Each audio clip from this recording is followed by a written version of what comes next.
Discover where every voice finds its home. VoiceTube. රුසියාව තමන්ගේ බල පරාක්‍රමය මේ වෙද්දි කලාපයන් පුරා පතුරමින් තියෙනකොට නේටෝ එකට ඇමරිකානු සහයත් නොමැති තැන නේටෝ යම් ආකාරයක දැන් තිබෙන්නේ යම් ප්‍රශ්නකාරී තැනක. රුසියානු ප්‍රහාරක ගුවන් යානාවන් බෝල්ටික් මුහුද ඉහළ අහසේදී නේටෝ යානාවන් කිහිපයක් යම් ආකාරයක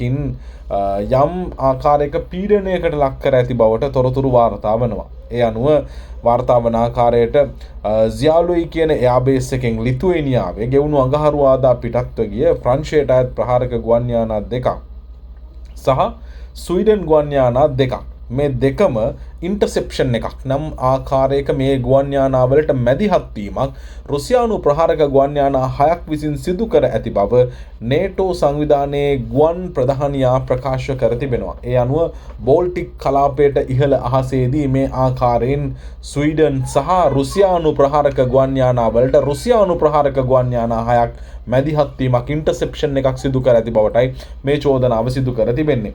වාර්තා වන ආකාරයට රුසියාව සතුව පවතින සුකෝයි Su-35 කියන කාණ්ඩයේ ප්‍රහාරක ගුවන් යානා, ඒ වගේම තමයි ඉලූෂින් 2 කියන කාණ්ඩය, ඉලූෂින් 276 කියන කාණ්ඩයේ එයාලිෆ්ට්, ඒ වගේම සුකෝයි Su-24 කියන ටැක්ටිකල් බෝම්බ සහ ඇන්ටනෝව් 12 ට්‍රාන්ස්පෝර්ට් එයාක්‍රාෆ්ට් එකක් සහ ඇන්ටනෝව් A30 කියන යානා තමයි මේ විදිහට යම් ආකාරයකින් නේටෝ ප්‍රහාරක යානාවන් වලට මැදිහත් වීමක් සිදු කර තිබෙන්නේ. නේටෝ ගුවන් විධානය සඳහන් කරන ආකාරයට ප්‍රංශ යානාවලට මේ ආකාරයෙන් කරන ලද බලපෑම සමස්ත නේටෝ කලාපයටම කරන ලබුණු අනතුරු ඇඟවීමක් ලෙස ඔවුන් ගන්නවා කියන කාරණය. ඒ වගේම තමයි රුසියාව සහ නේටෝ එක අතර ගැටුම බොහොම දීර්ඝ කාලයක් තිස්සේ පවතින එකක්. දැන් මේ වෙනකොට යුක්‍රේනයට නේටෝ බලය ලබා දීම සම්බන්ධයෙන් වුණු සාකච්ඡාවලදී මූලික කතාව තමයි මේ යුද්ධයට ප්‍රධාන හේතුව බවට පත් වුණේ.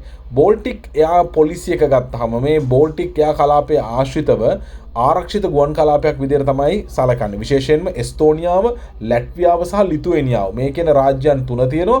එතන තමයි බෝල්ටික් ස්ටේට්ස් විදිහට ගන්නෙ.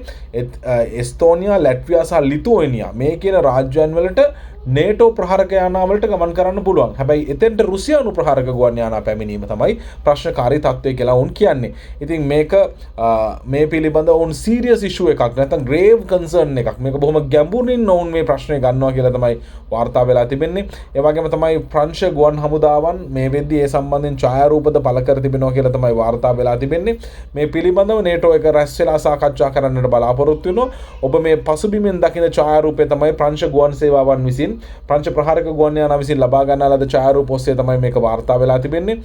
ඉතින් මේ පිළිබඳ යුද විශ්ලේෂකයන්ුත් යම් ආකාරයක මත පළ කිරීම කිහිපයක් සිදු කර තිබුණා.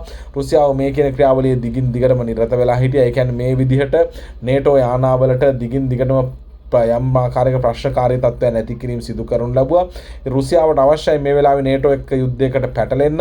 ඒ කියන්නේ නේටෝ සංවිධානයට යම් ආකාරයක තර්ජනාත්මක ස්වරූපයේ පණිවිඩයක් දෙන්න බලාපොරොත්තු වෙන තමයි මේ කටයුත්ත කර තිබෙන්නේ කියන චෝදනාව තමයි මේ වෙදී යුද විශ්ලේෂකයෝ සඳහන් කළා තියෙන්නේ.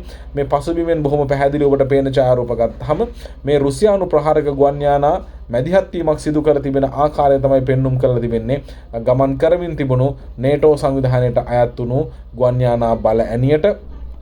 ඒ වගේම තමයි මේ වෙද්දී ප්‍රංශය ප්‍රකාශ කරනවා බෝල්ටික් යා පොලිසිං මිෂන් එකත් එක්ක මල්ටිපල් ඉන්ටර්සෙප්ෂන්ස් මේ රුසියානු ප්‍රහාරක ගුවන් යානා වලින් තව දුරටත් මැදිහත් වීම බාධා කිරීම සිදු විය හැකි බවට තමයි ඔවුන් අනුමාන කරනු ලබන්නේ.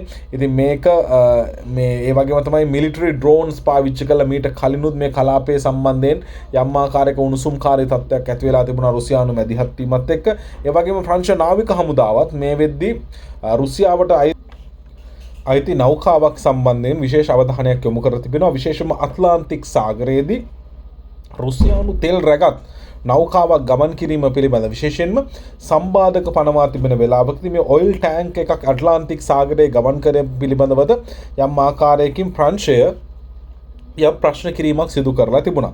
ඒ වගේම තමයි මේ වෙද්දී ජාත්‍යන්තර සම්බාධක පනවලා තියෙන වෙලාවකදී මුහුදු නීතිය කඩ කරමින් කොහොමද රුසියාව මේ විදිහට නෞකාවන් ගමන් කරන්න කියන කාරණයක් මෙහිදී ප්‍රශ්න කර තිබුණා. මේට ප්‍රතිතුරු දක්වමින් දිමිත්‍රි පෙස්කෝව් ක්‍රෙම්ලින් මාධ්‍ය ප්‍රකාශකවරයා ප්‍රකාශ කරේ Russia did not agree that international law had been followed. රුසියාව ජාත්‍යන්තර නීති අනුගමනය කරන්නට බැඳිලා නැහැ කියලා බොහොම ආందోලනාත්මක ප්‍රකාශයක් වුන් කියනවා.